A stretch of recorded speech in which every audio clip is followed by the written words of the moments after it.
Una fatalità, cioè adesso so che stanno ancora facendo le indagini, stanno cercando di capire la dinamica, però sono appena stata dai genitori e il papà mi raccontava quello che gli hanno detto i carabinieri. Insomma, sono veramente delle tragedie che non si comprendono. Una fatalità, così la prima cittadina di Musile di Piave, parlando della tragedia costata la vita sabato notte a Nicolas Maritain, 26 anni.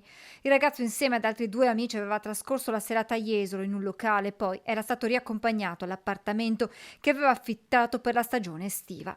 Stando ad una prima ricostruzione, Nicolas, sceso dall'auto, stava aiutando l'amico al volante a fare manovra per uscire dal parcheggio quando è stato investito da un secondo mezzo. La vettura degli amici è finita in un fossato, il corpo del 26enne è sbalzato a diversi metri di distanza. Per lui non c'è stato nulla da fare, feriti i due amici e il conducente dell'altra macchina. La notizia della scomparsa di Nicolas ben presto è arrivata a Musile, dove il giovane viveva con mamma Roberta e papà Walter, chiusi nel loro devastante dolore per la morte dell'unico figlio. Ma credo che non ci sia niente di peggio, insomma. Credo che non ci sia niente di peggio che ricevere i carabinieri di notte che ti vengono a dire una roba del genere. Nicolas per il periodo estivo lavorava in un'agenzia immobiliare di Jesolo, da cui la decisione di affittare un appartamento per evitare continui spostamenti. Inizialmente sabato doveva rientrare a casa a Musile, poi il cambio di programma e l'ultimo messaggio alla mamma.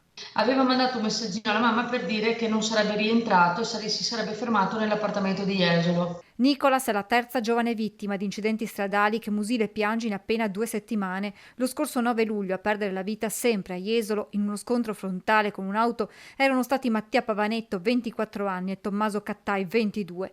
Nicolas, Mattia e Tommaso, amici da una vita, legati da un tragico destino. Poi erano anche tutti amici, quindi erano ragazzi che si conoscevano qui del paese, che insomma erano cresciuti insieme più o meno tutti della stessa età.